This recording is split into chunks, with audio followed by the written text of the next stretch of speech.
Hi everyone, welcome back to केमिजी world. Friends, कैसे हैं आप सब? आई होप आप सब अच्छे होंगे और आपकी स्टडी भी अच्छी चल रही होगी। ठीक है, केमिकल इक्विलिब्रियम के आगे के हम कुछ क्वेश्चन देखते हैं जो आपको सॉल्यूशन से रिलेटेड क्वेश्चन मिलेंगे। ये हमारे यूकेपीएससी लेक्चरर मेंस 2020 में आए हुए क्वेश्चन हैं। ठीक है, देखते हैं। The freezing point of a 0.2 molar solution of a non volatile solute in benzene is 1.02 Kelvin, lower than the freezing point of pure benzene. The molar depression constant of benzene is।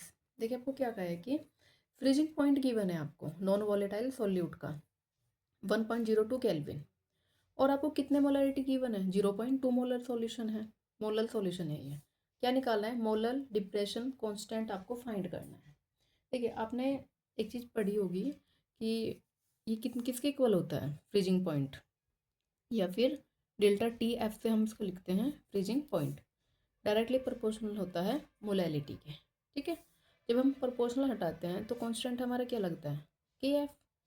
के F को हम क्या कहते हैं? Molar depression constant M. अब हमें यही find करना है, K F is equals to delta T F. F for freezing के लिए आया M.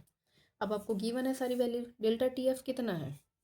Delta T F given है हमारे 1.02 केल्विन, एंड मोलैरिटी कितनी है? मोलैरिटी है 0.2। बस इसको सॉल्व करना है, पॉइंट से पॉइंट हटा दी, 102/20। जब आप इसे सॉल्व करेंगे ये हमारा लगभग 5.10 के आसपास आएगा, और यही हो जाएगा हमारा के एफ। ठीक है, आया हुआ क्वेश्चन है ये यूकेपीएससी लेक्चरर में। देखिए, इंपॉर्टेंट है और इजी है। ठीक है, ज़्यादा टफ नहीं है। नेक्स्ट क्वेश्चन देखते हैं। The temperature coefficient for most of the reactant lies between. आपको बताना है कि टेम्परेचर कोफिशेंट किसके बीच में लाई करता है। देखिए, ये हम डायरेक्ट याद भी करके रखते हैं कि ये 2 और 3 के बीच लाई करता है। कैसे? 2 और 3 के बीच।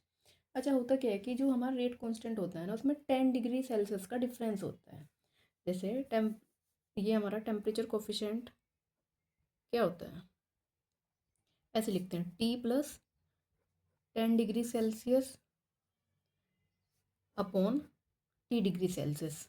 ठीक है, रेट कांस्टेंट है इतने पर, तब ये हमारा आता है 2 और 3 के बीच। ठीक है, देखिए क्या होता है कि रेट कांस्टेंट का जो टेम्परेचर कोफिशिएंट होता है ना, नॉर्मली 2 और 3 के बीच में होता है। मतलब आप किसी रिएक्शन का जब रेट 10 डिग्री सेल्सियस से बढ़ाओगे ना, तब वो या तो 2 गुना होगा या फिर 3 गुना हो जाएगा।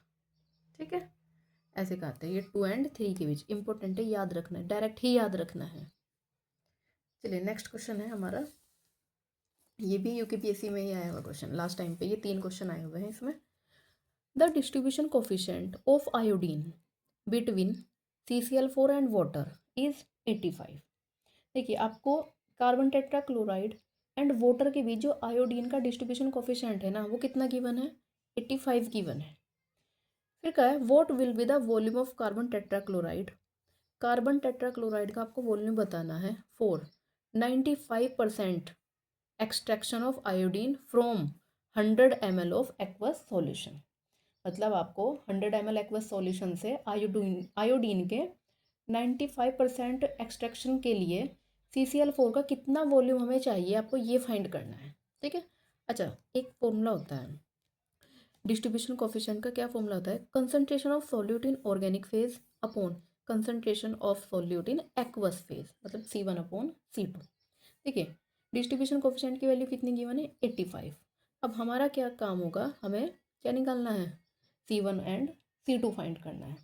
देखिए, ऑर्गेनिक फेज को ऊपर रखना है। ऑर्गेनिक फेज इसमें कौन सी है? Carbon tetrachloride. And aqueous phase कौन सा है? ये हमारा वाटर है।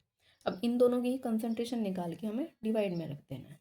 कंसंट्रेशन कैसे निकालेंगे? Concentration of CCl4।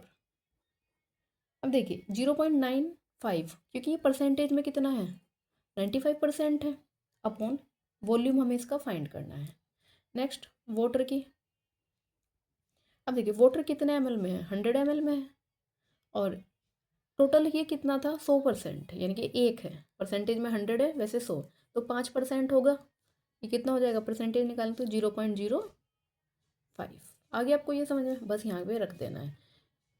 Distribution coefficient कितना है? 85, एंड ये है 0.95/V, अपॉन 0.05 अपॉन 100, बस इसको सॉल्व करना है। ये इधर जाएगा 0.95 अपॉन v इंटू 0.05 और ये 100 ऊपर, पॉइंट से पॉइंट कैंसिल, ये कितना होगा 5 से, 5 1 जा 5, 5 9 जा, यानी कि कितना हुआ ये 19 इंटू 100 अपॉन में v, और इक्वल्स टू में कितना है 85। अब v फाइंड करना है, v इधर जाएगा 19 अपॉन 85, ठीक है।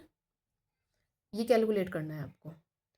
जब हम इसे कैलकुलेट करेंगे हमारा आंसर आएगा 22.35 ml, यानी कि वॉल्यूम कितना चाहिए कार्बन टेट्राक्लोराइड का, हमें 22.35 ml वॉल्यूम चाहिए। ये निकालना है हमें ऐसे। आपको याद कर लेना इसका फॉर्मूला, ये ना पहले एग्जाम में डायरेक्ट फॉर्मूला भी आया हुआ है डिस्ट्रीब्यूशन कोफिशिएंट का, C1/C2।